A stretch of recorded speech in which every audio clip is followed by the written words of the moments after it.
What's up, dudes? This is Switchblade.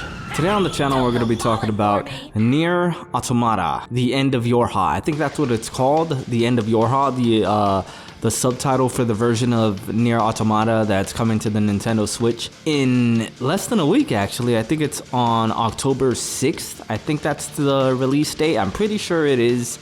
Maybe I'm wrong, but either way, there should be confirmation on screen right now. In any case, I do currently own the game on the PlayStation 4, but I will be buying it on the Nintendo Switch because, well, for one, just look at these comparison shots.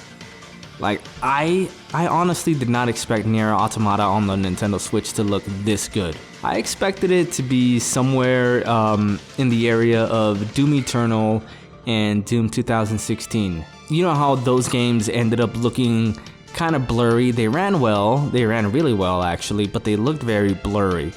Not so with this game. This game is actually very clear just as far as the visuals, and the difference from the PS4 version is actually not that noticeable. I mean, it's noticeable, but not as drastically as most people thought it would be. Like, take this for instance. Like, is there really a difference here? I mean, I know there's a difference, but like, honestly, really, is there that big of a difference? Is there like a game-breaking difference here? Like, I don't see it. Like, to me, they're exactly the same. Like, you might have the differences, the minute details that don't really matter that much. The Nintendo Switch version seems to have everything though. So this is Switch on the right and PS4 on the left. Oh yeah, one thing to note is the Nintendo Switch version does run at 30 frames per second, while the other version runs at 60. So even though I do have this game on the PlayStation 4, I'm going to be getting it on the Nintendo Switch for, and by the way, I actually have not properly played the game yet on the PS4, even though I do have it. It just didn't really grab me as much as I thought it would, being that I am a fan of Platinum games. You know, I'm into Bayonetta, I'm into Metal Gear Rising. It's probably my favorite Platinum game. But I don't know, something about Nier Automata. I think I had just played Devil May Cry right before I tried Nier Automata the first time, so probably I was just burned out in that style of game. So maybe that's why. I'll give it a proper shot when the Nintendo Switch version comes out for sure. But then again, Bayonetta 3 will be coming out at the end of the month, and that's probably about the time that I'll be done with Nier Automata, and I wouldn't want to be burned out for Bayonetta 3. So hopefully that doesn't happen. But yeah, the reason I'm going to be getting Nier Automata on the Nintendo Switch, even though I already have it, is simply because I want to see more games like this coming to the Nintendo Switch natively, instead of, you know, like what they're doing with the Resident Evil Village 7 and RE2 and 3 remakes. Like, they're bringing them to the Switch. Yeah, that's cool, but they're bringing them as cloud editions, you know, like the shitty versions of the games that they don't even run that well. Like, I want to see these games on the Switch running natively. That's what I want to see. Even though that there's going to be a graphical downgrade, to me that doesn't matter. I just want them to actually be on the Switch, you know.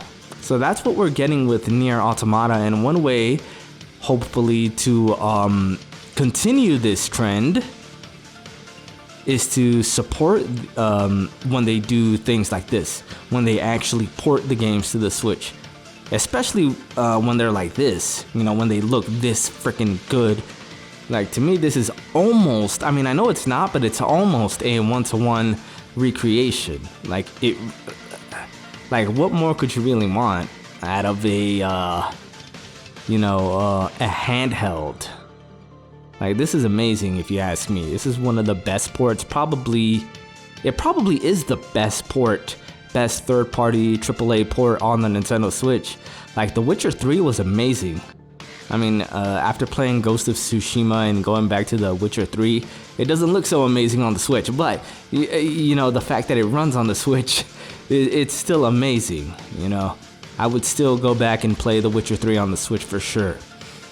And I'm definitely 100% gonna buy Nier Automata at the end of Yorha on the 6th, and I'm gonna be playing the shit out of that game on my off days of work. And another one that I'm also looking forward to is one that we actually have not heard of much. It was rumored at first, I think at the beginning of 2020, and then it was confirmed in the middle of 2021. And since then, we haven't heard anything of it. And the game I'm talking about is Kingdom Come Deliverance. So hopefully Kingdom Come actually comes to the Switch eventually. I would love to see that. But yeah, so Nier Automata on the Switch, October 6th.